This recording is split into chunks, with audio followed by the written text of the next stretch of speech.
csdestek.org hayatta kalanların ihtiyaçlarına yönelik üretilmiş bir web sitesi.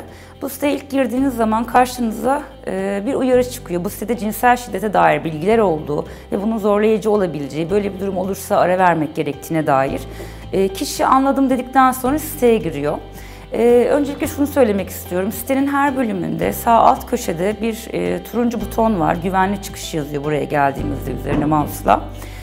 Buraya tıkladığımız zaman site Google'ın ana sayfasına dönüşüyor ve o siteye hiç girilmemiş gibi oluyor. Çünkü risk altında olabiliriz, tehdit altında olabiliriz. Bu bilgiden sonra csdestek.org ilk olarak bilgi al bölümünü görüyoruz ana başlıkta. Burada cinsel şiddet nedir, kavramlar, türleri, çeviri kavramlar. Çünkü cinsel şiddet çok geniş bir alan.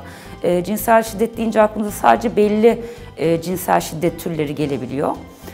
Bu ve mitler ve gerçekler, özellikle hepimizi en çok zorlayan şey mağdur suçlayıcılık ya da cinsel şiddete yönelik yanlış bilinen, kamuoyunda yanlış bilinen yaklaşıma dair bilgiler yer alıyor. İkinci bölümde başvuru süreçleri. Biz bu sitede hiçbir zaman, hiçbir şekilde cinsel şiddetten hayatta kalanın şikayetçi olmak zorunda olduğuna dair bir anlam vermemeye çalışıyoruz. O yüzden cinsel şiddete maruz bırakıldım, şikayetçi olmaya karar verdim ve başvurabileceğim yerler 3 sekmede başvuru süreçleri. Burada karakol süreci, mahkeme süreci, adli süreç adım adım anlatılıyor. Bahsettiğim gibi kimse yaşadığı cinsel şiddetten şikayetçi olmak zorunda değil. Ama şikayetçi olmak istersek ya da haklarımızı neler yapabileceğimizi bilmek istersek bütün başvuru süreçleri bölümünde bunları adım adım görebiliriz. Üçüncü bölümümüz öz yardım bölümü. Öz yardım bölümü cinsel şiddet sonrası, yani bir travma sonrası şifa bulma ve iyileşme sürecimize dair bizim kendi yapabileceklerimizi, kendi ihtiyaçlarımızı anlamak için burada çeşitli öz yardım bilgileri, egzersizler yer almakta. Nasıl başa çıkabileceğimiz, bunları nasıl adlandırabileceğimiz, anlamlandırabileceğimizle ilgili bilgiler yer almakta. Herkesin şifa bulma süreci, ihtiyaçları farklıdır. Ama bu bir harita sunuyor bize ya da belki orada gerçekten ihtiyacımızı giderebilecek bilgilere ulaşıyoruz. Son olarak İstanbul'da cinsel şiddete yönelik destek veren, cinsel şiddet alanında çalışan birimlerin bir haritasını görüyorsunuz.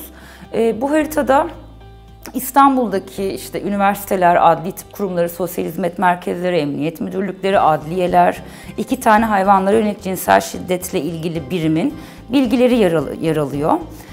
Burada hem iletişim bilgileri, çalışma saatleri, hangi alanda hizmet verdikleri, kimlerin başvurularını kabul ettikleri, yabancı dil desteği olup olmadığına yönelik bütün bilgiler bu haritada.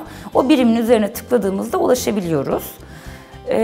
Haritayı nasıl kullanabilirim bölümünde bir haritayı kullanma videomuz var.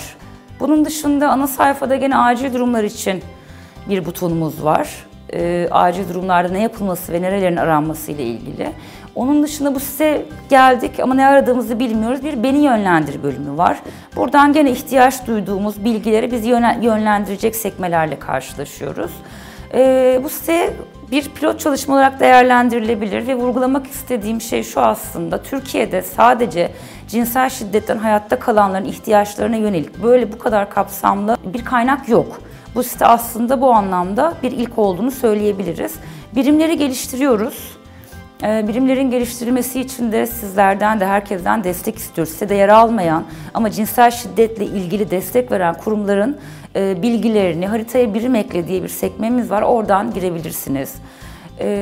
Bunun yaygınlaşmasını önemli buluyoruz ve birlikte yaygınlaştırıp birlikte geliştireceğimizi düşünüyorum.